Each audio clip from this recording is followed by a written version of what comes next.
Hi, welcome to Chat with Dr. Kat. I'm Dr. Kat. It's nice to see you today.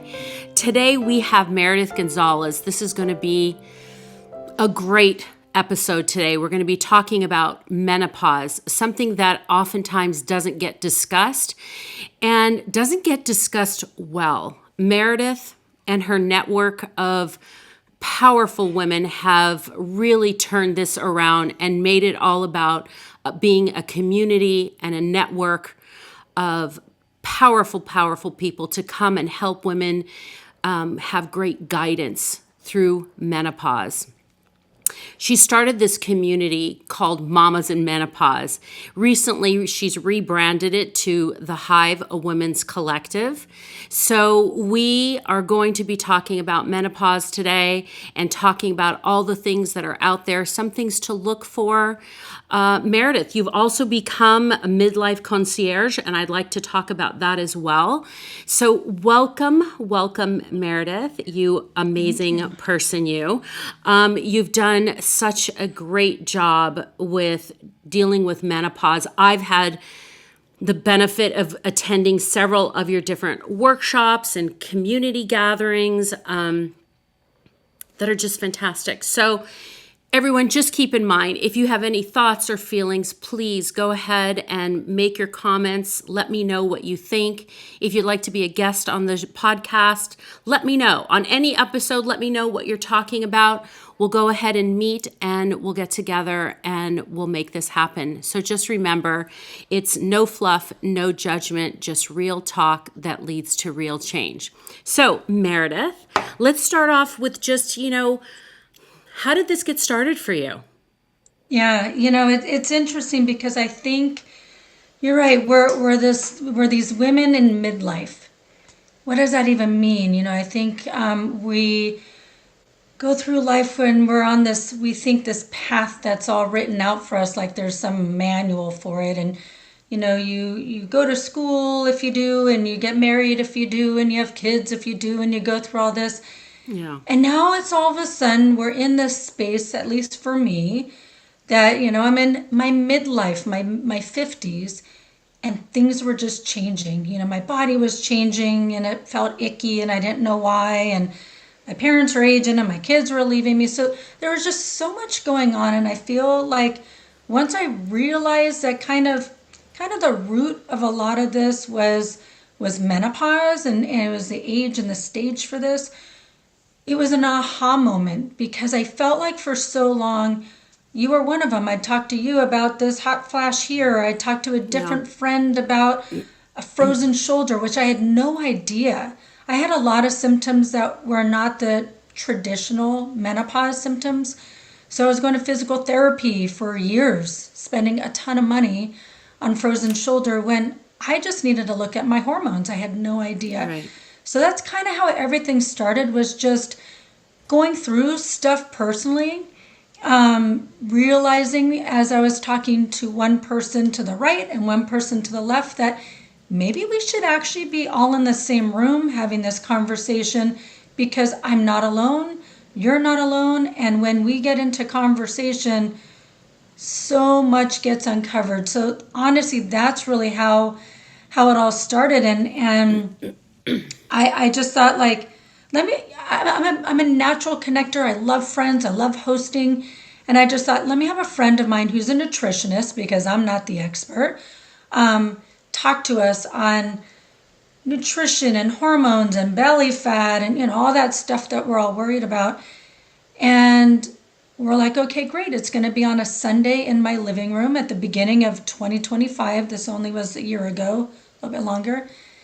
And what kind of started was just, one time have a couple people over, 30 women. I had people say, okay, I'm coming and I'm bringing a friend, and I'm coming, I'm bringing a friend. 30 women were pushing Yeah. chairs in my living room. And from there, it just sparked. We realized the conversation needed to be had. And then people, including you possibly, were like, what's next? Right. And I thought, oh, shoot, I don't know. I hadn't really thought of what's next. Let me make a what's next. So that's what happened. It's true. I remember going to that first thing that you Yeah. had your house, that first gathering, and it was what's next. It was just, it's powerful. Women coming together is so important, because I think the majority of women, because of where women's health is at, it's getting better. It's just not where it's supposed to be. Yeah. That you do need someone to help you through the process. So with all of everything that's going on, what are you seeing as some of the emotional things that are happening to women that tend through this phase that tend to go unspoken? Well, I mean, I think part of that is our body is changing. And I think that it was almost taboo to talk about menopause. Even sometimes, you say menopause and it feels a little embarrassing. I talk about it now, I really don't care. Menopause, it's where I'm at. I guess menopause is technically a day, to be scientific, but in Right. this stage of peri, post, all the menopause. But yeah, I just feel like, our bodies are changing. We're not feeling comfortable in our own skin, and that's really hard for us. And we feel like, okay, I've been doing this regimen, whether it's eating healthy or a fitness regimen or whatever it was that served you when you're in your 20s or your 30s. I mean, don't even get us started on what we thought was healthy with the fat-free phase and Right. that kind of stuff. But all the things that we thought we were doing to keep us healthy and active and feeling good about ourselves changed. And then you start feeling frustrated because, like, well, this is what I was doing before and it's not working for me now. And so you feel yucky, you're frustrated because you feel like everything that you're doing is not working. And I think the biggest thing, when it comes to like maybe mental health or things like that, is you really feel alone Yeah. and you feel like it's only happening to you. And I think that's was a catalyst for me. I'd gone to a doctor appointment and I was starting getting on hormones, and there was some health stuff, not major health stuff, but some health stuff arising. And I literally walked out of there in tears because I was like, how is this happening to me? I'm mindful of my health. I enjoy being healthy. How is this happening to me? And I think that once you finally talk to people and realize you're not alone in this, you can get through this, whether it is resources, conversation, maybe there is some medical intervention that you might need, maybe not. Who knows? So I think it's such a hard time in our life because I don't know if our parents, our moms, our grandmas experienced it the same. I don't know if it's just society puts this kind of doom and gloom maybe on menopause, and so we kind of coming into this already with a mindset of Yeah. bad danger. So there's all that going on. So I just think if we can kind of talk about menopause, and I say this a lot, menopause with an if I can speak, menopause with an exclamation point, Yeah. I think we can, I think it just says so much more to our body in a positive light. I think back, oh my gosh, speaking with my grandmother, and I remember speaking to her about my period, and I remember her saying, "Oh, the curse." And it was just a different time. And she kind of laughed about it. She was so forward thinking, but she would tell me how she would go into the store to buy pads, and they would be wrapped in, like a bag that had no markings on it. Everything Right. was hidden, out Right. of sight. And I think that's how they dealt with menopause. I think everything, moms do everything, women do everything. And then you're supposed to quietly go off and suffer alone when Yeah. your entire, body and brain are just not knowing what's going on, whether you're having symptoms of being angry or frustrated. And we've talked about, just on a side note, we've talked about this in the therapy world, where we go through different phases in our life. Now these come from theorists years and years ago. And there's Yeah. these different phases where women just come into their own and they say to everybody, if you want to be my friend, you're my friend. If not, I don't want to see you again. And there's this confidence. Well, I do think it's confidence, but I also think Yeah. we get to the point where we just don't want to tolerate because we're so uncomfortable. And Yeah. so where I think there are benefits of women coming to a certain age of not playing into some of the drama that we all used to play into, I think that's beneficial. But Yeah. the other part where we suffer kind of silently is not great. So now, during this time, also, there's a lot of shifts that go on, with deciding maybe a new career or new interests. But oftentimes, women don't necessarily know how to navigate through that. What do you see, Yeah. and what are some things that you're recommending? Yeah, I mean, kind of going back to what you were just saying, I think that we as women today, because we're, I don't know, speaking more, we're not hiding as much, we're learning from each other, we're allowing ourselves without ego to, thrive in our world.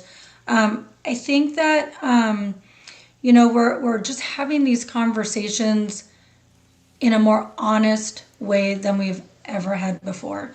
And, when it comes to the career and the shift and the change, I think the most important thing is it's okay.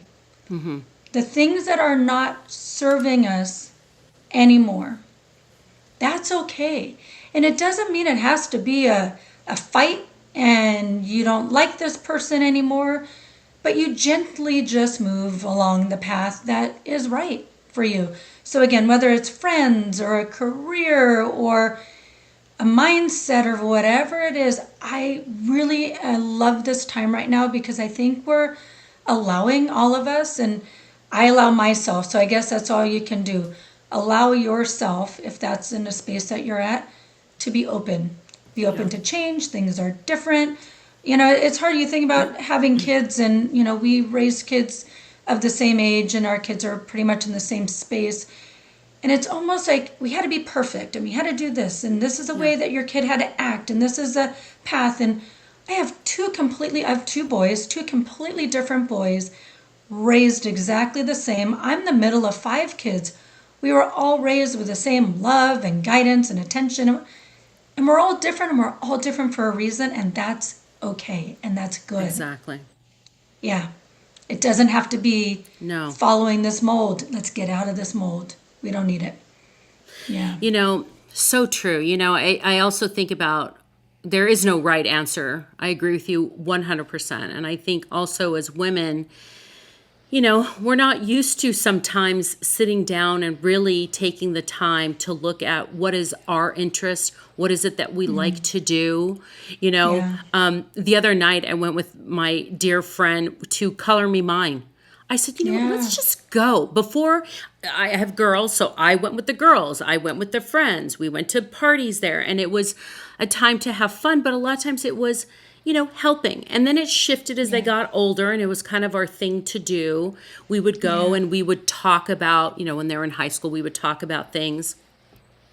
But this last time I went, it was just about the two of us talking about life, and it was great. Now, I know that's on a small scale, but it's doing things that I probably wouldn't have done. And I think that, you and I in particular have spent many of, I think, nights sitting in a car, not having the conversation end, talking about our lives and what direction we want to go into, and just those bonding moments with another woman, and it kind of catapults you in that direction. And I think that, again, even in our conversations, hearing what I was saying to you reinforced also in me what to do, and vice versa. And when you teach, you learn, right? So like when you're giving advice. And you mentioned something that I thought was super important, Color Me Mine. We just did a workshop this past weekend with the Hive Women's Collective that, I had this wonderful, Ozzy, she's one of the co-founders, and she has a coaching business, and Michelle, who's also part of the board, she has a coaching business, and they were facilitating. And one of the themes that came out of this is play, right? Yeah. When we were kids, we played. I mean, now it's sad because kids don't play. Kids need to play. Get off these devices. Kids need to Absolutely. play. But so do we. And it is okay. I mean, we vision board. You're cutting. You are gluing. You've got this creative process going. The time just flew by. I Oh, mean, the yeah. conversations were amazing. The ability to be able to play. But think about that. I remember when my kids were, on the playground one time, I got on the swing and I played. And you know more than I do from a medical perspective, but I know it does so good for our mind, our body, It and our does. soul to just play. So I love that. And it's like, here's the invitation to us, ladies. We have been in structure and in control of so much. And there came a time, I remember this with the kids' birthday parties. If they got invited to a birthday party, and I remember there was like, one of those jumping trampoline places I went to. And I told myself, every birthday party I go to for this year, I will pay for myself for a ticket for the jumping, for the craft or the go-kart, whatever it was. And I played along with my kids at those birthday parties. And then you forget. And then you just get busy running around. Right. But give us time to play. I don't even remember where our question was on this because, of course, that's probably some kind of No, brain fog or the way our conversations go, right? right. But it's so funny that you said that. I remember too, every time we would have a birthday party and my husband and I would go into the jumpy before the kids got there or after they Yeah. left and just even lay there and just be like, okay, we did a good job. But And this you was, we laugh. laughed and you laughed. And, it's so important. And, I say this to a lot of people that I work with also in my practice that not only is play important, nature is important, and it's important for Yes. women to do this. And it was interesting. I just mentioned this in another episode, so I think it definitely is good to repeat. And I'll say it long story short, there's this beautiful tree outside my house. I walked by it one day and I thought, when did it lose the leaves? How funny. Wow. When did that happen? The next time I looked up, all the leaves were back. So I missed Yeah. the little bud, the, pollen time. I missed all of that. And from that moment, I made a decision to always look up when I walk outside of the house.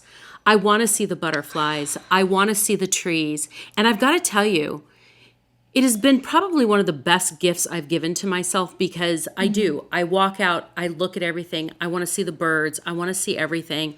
And I tell people, when was the last time you saw a butterfly? When was the last time you saw a caterpillar? Or you got into the garden and, I don't know, watched ants and the things that they're doing. I mean, it's just the simple things that kids didn't miss. And here's another thing, since you brought that up, which I think is great to talk about, because I want to talk to you and ask you about burnout. Now, as a children, when we see children, they have that open mouth cry. They just cry. Their mouth is open, and then 5 minutes later, they're good to go. Yeah. Not always, but they can be good to go. Yeah. As adults, we've learned how to hold it in our throat and it hurts. We don't cry. Even when we're alone, we don't cry.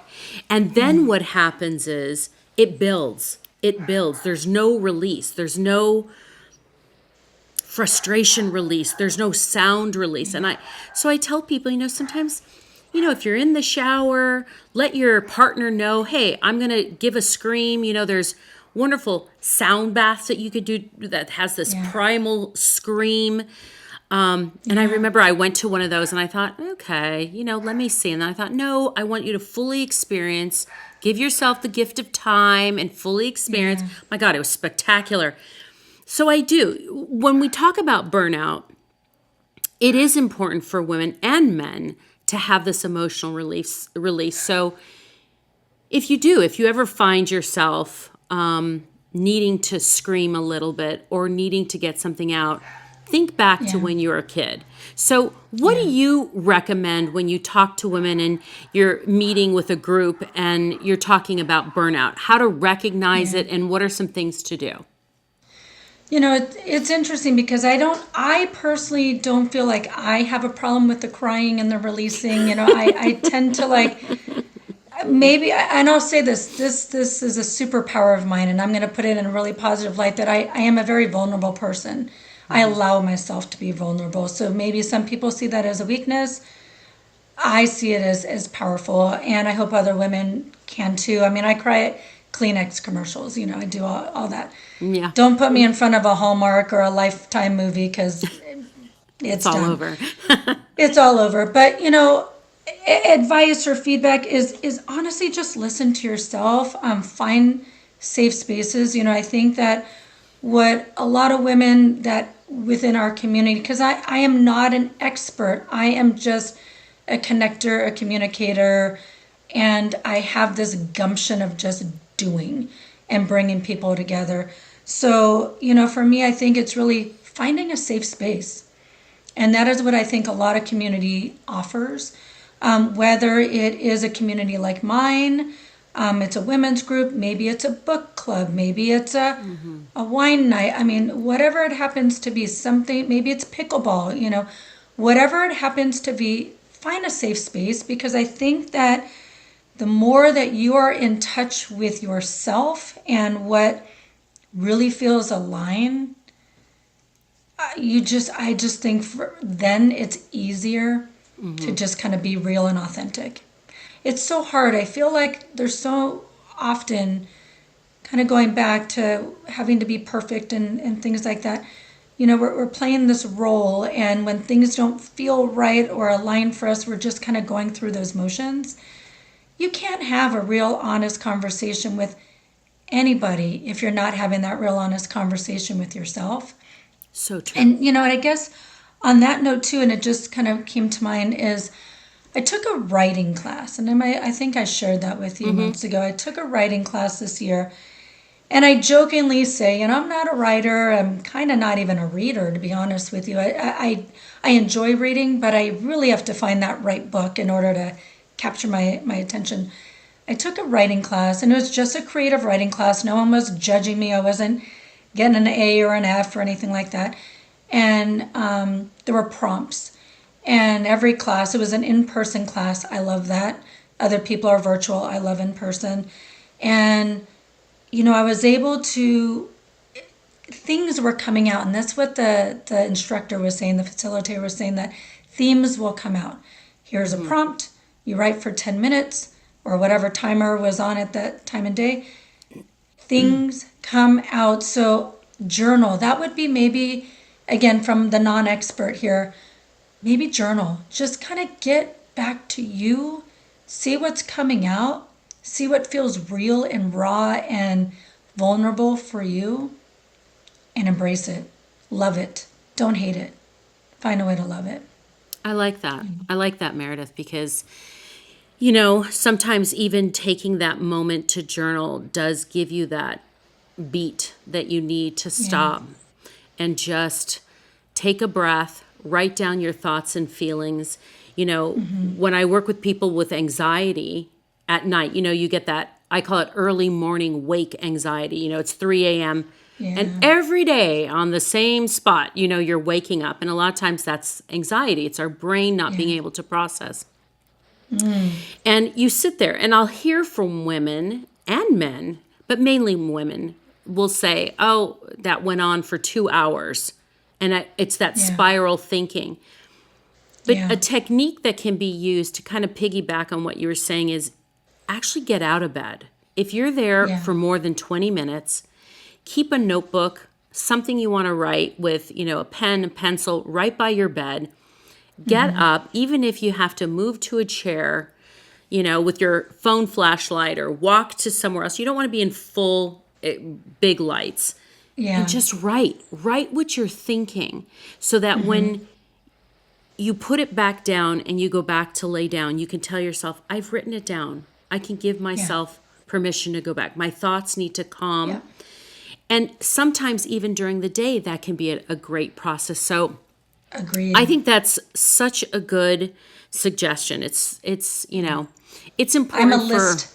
yeah. I'm a Oh, me list too. person. Me too. Yeah, so I feel the same way. I mean, I feel like it's better, but I feel there's always times where things are going on in your life where they feel overwhelming. So, you may not be naturally an anxious person. I'm not, Right.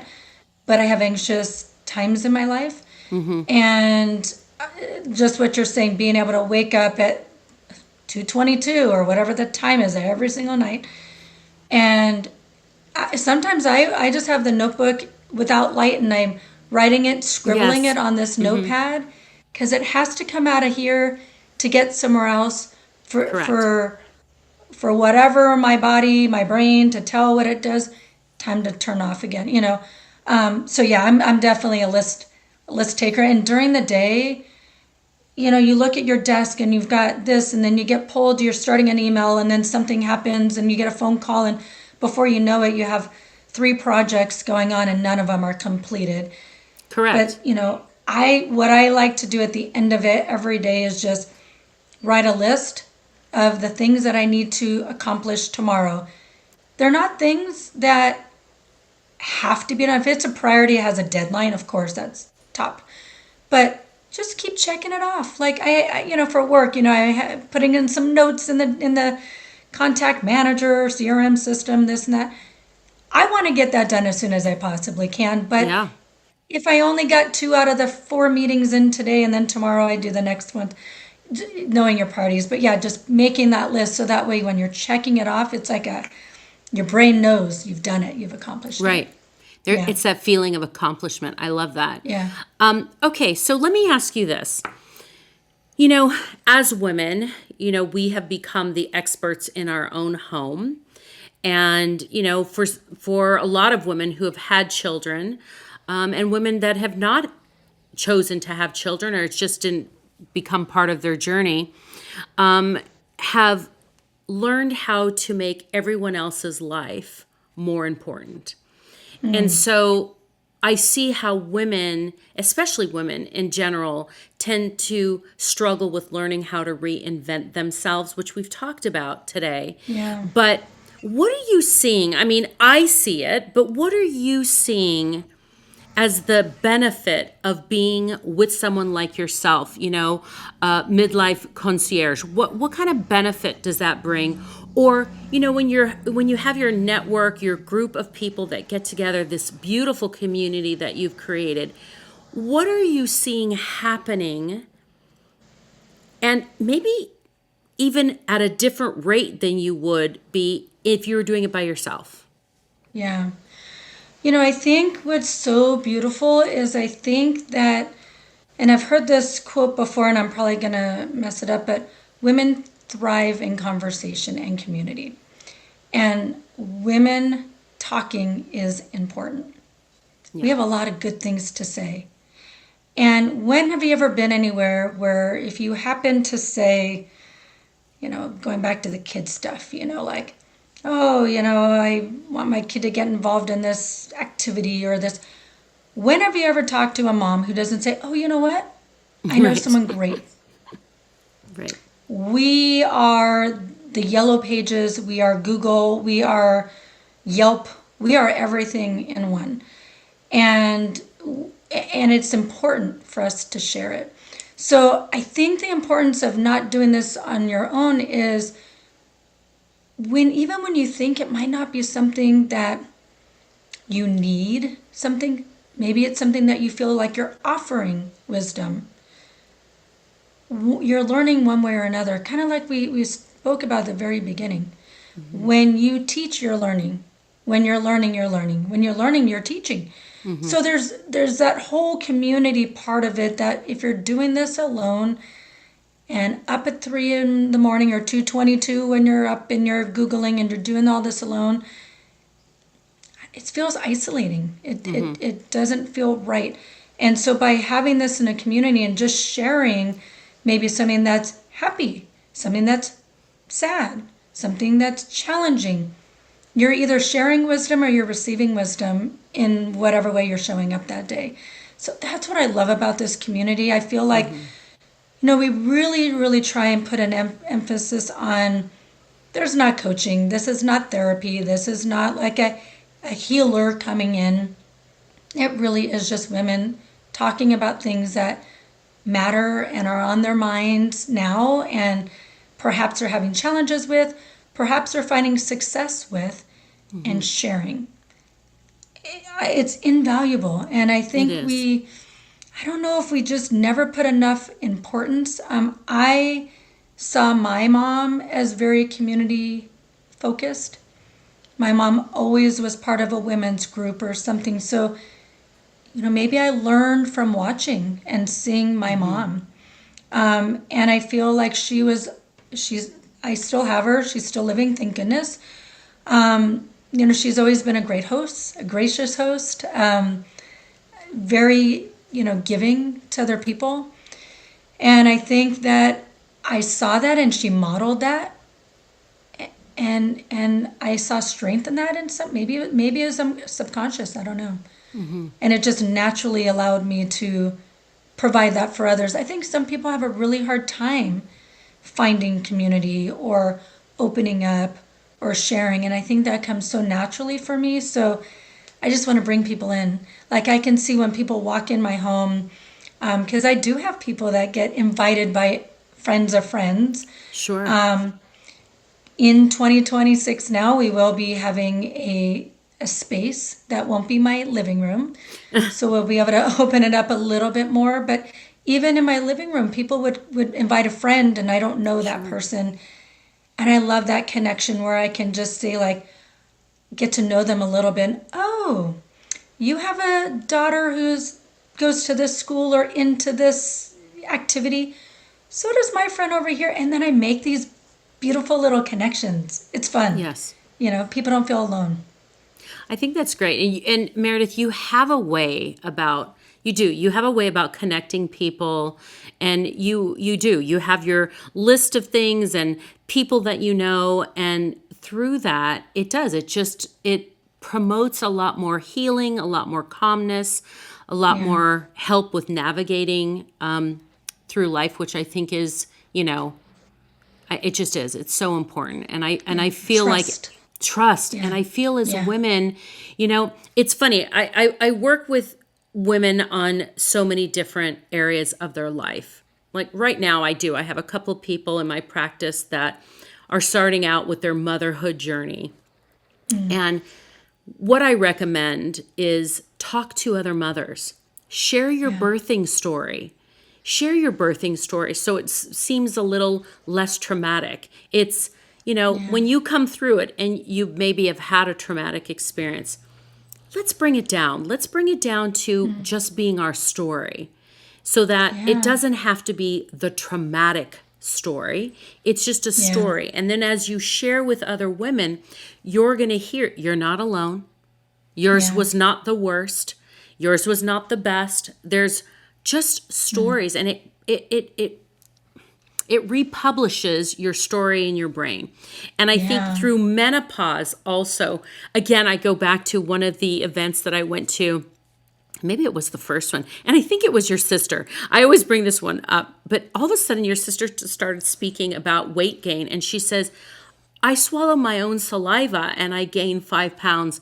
Oh my gosh. Yeah. Every woman was like, yeah, what's up with that? Like, exactly. What is that? And it broke the ice because it made everyone feel like they weren't alone. And that, as women, we need to do that. And, I always give this example in a lot of different areas, and I've talked to men about this too, and just trying to explain how women relate to other women and how we are different, between men and women. Men do not go into a bathroom and usually start conversations with other men in the bathroom. No man says, hey, I got something wrong with me. Could you take a look? Like, no man is going to be doing that. But, a woman could walk into a bathroom, go into a stall and say, oh my goodness, does anybody have a tampon? I'm in emergency. And you will have probably 5 right there within Yeah. seconds. Or Yeah. if we see a woman crying, we will say, "Hey, are you okay? Yeah. Do you need anything?" And it's just something about when women gather. But here's the other part, is that what we're seeing as women become stronger, we're in the workforce more. We've had Yeah. to learn how to decrease our variety of emotions. In the workplace, men can have anger and you've got stability, right? Women, we've had the luxury of experiencing all of our emotions, but we've had to bring it back and narrow it down as women go into the workforce Yeah. because we're judged differently, just as men are judged differently. So oftentimes we don't know what to do with our emotions. So what do you do when you have somebody who's stuck? Like they're completely stuck and they don't know what to do. Maybe they've gone to, one of your beautiful community gatherings and they haven't really participated. And it's not because it's not the other women or it's not their environment, but they truly are stuck. What would you Yeah. suggest? Well, I guess for me, just hearing that is breathe, Yeah. breathe. Take a moment. Yeah. You know, I think that when you're in the stuckness, you think it is just you, Right. and you're trying to solve a problem to get out, or you're trying to define what that goalpost is. Funny, I've got a friend in town right now, and they were hiking, and he came across this hiker guy that I guess hikes all these trails. And someone had asked him, like, what is a favorite trail that you've ever hiked? And the guy says, the trail I'm on today. Oh, I love that. I do too. It's going to get me all verklempt right now. And literally, I Right. just heard this yesterday with my friend. He's visiting from out of town, and I'll let him know. I'll give him a little shout out to Ed. But Hi, Ed. hi, Ed. You know, it was, and it really resonates in so many ways because I think that life is kind of this metaphor for this trail, right? I mean, it's like Yeah. you're chugging your way up, right? So you've got some incline, and then there might be some rocks and some divots and terrain or something that's hard to navigate, and you're making your way. Nothing is a smooth. It's not like a smooth little like elevator ride going up, to that top. Now you get to the view, and you've got this accomplishment, and you get to see. I love nature, so when you said nature too, that brings me back. Nature's my healing space. You get to this top. Now you're like, oh, I've hit this goalpost. Well, now you got to come down. You don't think there's rocks? You don't think you need to recruit different muscles to do different things? Like, it's a whole new journey coming down. Right. And I think kind of my long about way to say this is that let's just enjoy the journey. Let's enjoy the ride. Let's enjoy the bumps. Let's enjoy the times where it just feels nice and flowy, But just don't get hung up on Yeah. the rock, on the trips and the falls, because they're all teaching us different messages, and sometimes you're cursing out those messages. They're hard. They're not easy. But yeah, I guess just kind of going back, I guess, to answer, because that was such a long way to get around this, is kind of breathe and find a way to just immerse yourself. I know sometimes you can't enjoy the Right. challenge, but figure out how it's helping, how it's aligning with you, and Yeah. what you're going to learn. And just I kind of guess that circling was- back to, Yeah. just circling back to what you had said earlier is learning maybe how to humble yourself Yeah. and allow yourself to experience. I love that example you gave about the path because it's true. It's Yeah. rocks. It's all of that stuff that we get so hung up on Yeah. and then we stop. And we're looking at this goal. We're looking at the top of the mountain thinking like, yeah, I'm going to get there. I'm going to get there. I'm going to get there. You get there. You're like, holy moly, there's other challenges on the way down. That's what, Right. we always think about. Like, there's never a right way and a wrong way to do life, and be present, enjoy what we've got and take action. I think that's something that I'm thankful that I'm very, very good at, is when I'm in a space that doesn't feel right or aligned, I take action. What does that mean? I don't know. Does that mean making a list of things to do? Does that mean journaling and writing? I don't know what it means for everybody. But does that mean, we had a gal in our last workshop, she went skydiving. And she found some kind of clarity in the time of jumping and that parachute releasing, where you are not in control. Right. And you're not in control.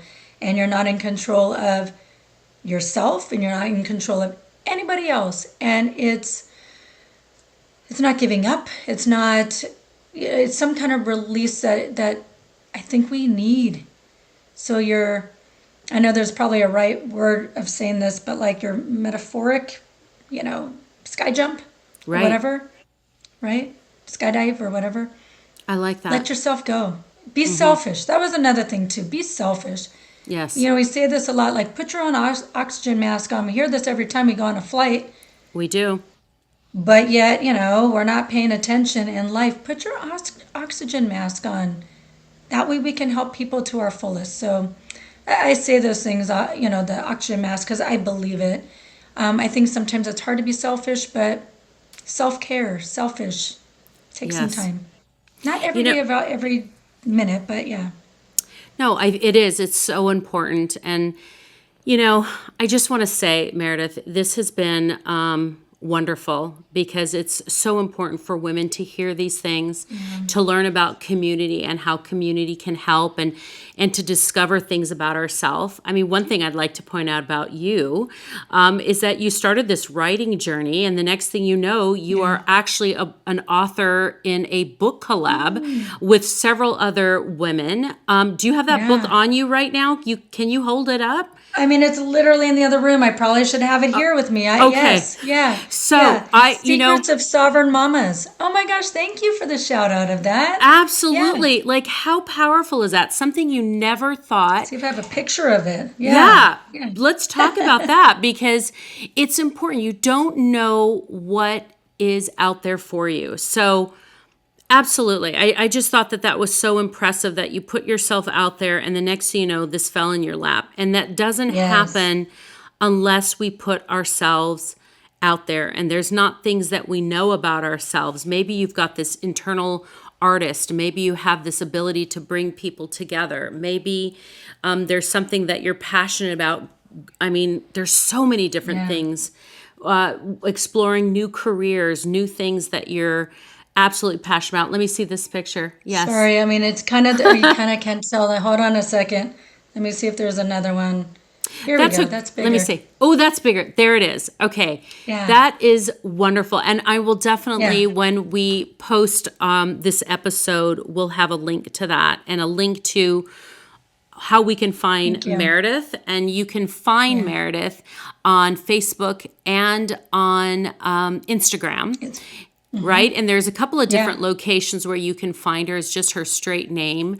You could find her under the Hive Women's Collective, or you can also find her through Midlife Concierge. This has been a wonderful, wonderful episode. Thank you so much, Meredith. Thank you. To all of you out there, take the time to breathe. Take the time to take that first step. Find a community, this wonderful community that we've talked about in the LA area, but also find some in your area where you can get together, work together, embrace other women, feel that kindness, feel that, I don't know, you're just not alone. We're not alone. Find that. That is so important, especially during this phase of life, rather than hiding away or being embarrassed about it, really embracing it and overcoming those negative thoughts, and really maybe making this a giant turning point in your life. So remember, if you have any questions or thoughts or feelings, go to chatwithdrkat.com. Let me know those thoughts. If you'd like to be a guest on an episode, let me know. I am just enjoying all of these people coming on. Meredith, this has been fantastic. Have a great rest of the day. Bye.